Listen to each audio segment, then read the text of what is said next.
Salam sejahtera dan selamat pagi.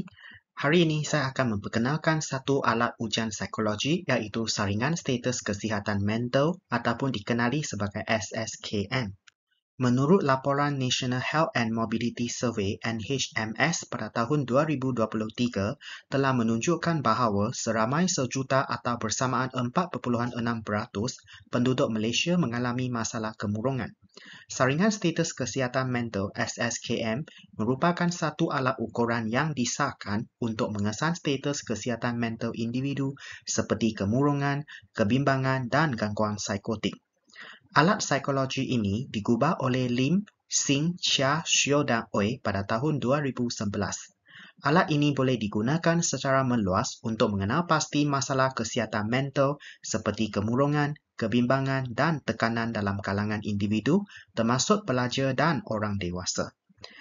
Alat ini juga boleh digunakan dalam pelbagai konteks seperti sekolah, tempat kerja atau komuniti sebagai langkah awal untuk mengesan isu-isu kesihatan mental sebelum rujukan kepada pakar dilakukan.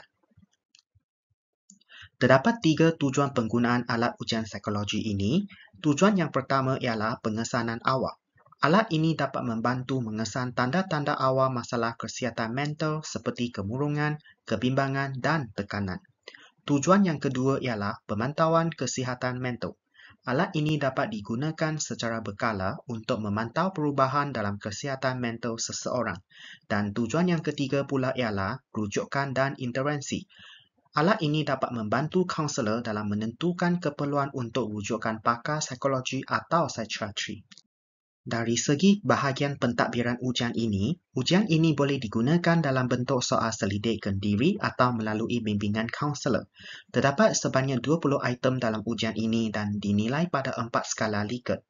Ujian ini mengambil masa sekitar 10 hingga 15 minit untuk dilengkapkan.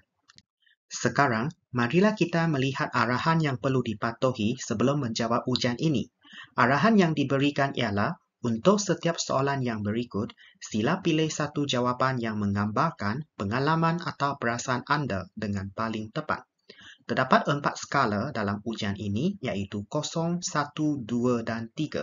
Skala 0 membawa maksud tiada iaitu tiada pengalaman atau perasaan tersebut dalam sebulan yang lepas. Skala 1 membawa maksud kadang-kadang iaitu kekerapan pengalaman atau perasaan kurang daripada 50% dalam sebulan yang lepas.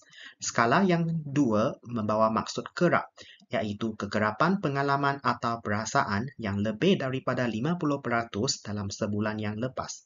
Manakala skala 3 membawa maksud sentiasa, iaitu mempunyai pengalaman atau perasaan tersebut sepanjang masa dalam sebulan yang lepas.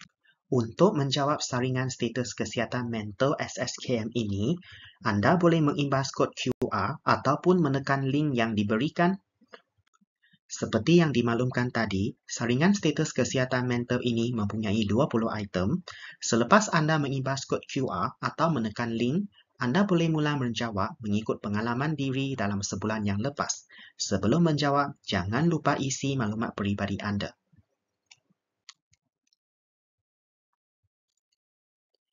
Terdapat 3 komponen dalam saringan ini iaitu kemurungan, kebimbangan dan tekanan. Sekarang, marilah kita melihat bahagian pengiraan skor. Selepas anda selesai menjawab kesemua 20 soalan, anda diminta untuk mencampurkan mata untuk setiap soalan bagi mendapatkan jumlah mata keseluruhan. Julat mata adalah dari 0 hingga 60. Bagi interpretasi skor, terdapat 3 tahap kesihatan mental mengikut skor yang diperoleh. Jika anda memperoleh skor 0 hingga 14, ini bermaksud kesihatan mental anda berada dalam tahap yang normal. Jika skor anda dalam 15 hingga 29 maka kesihatan mental anda berada dalam tahap sederhana.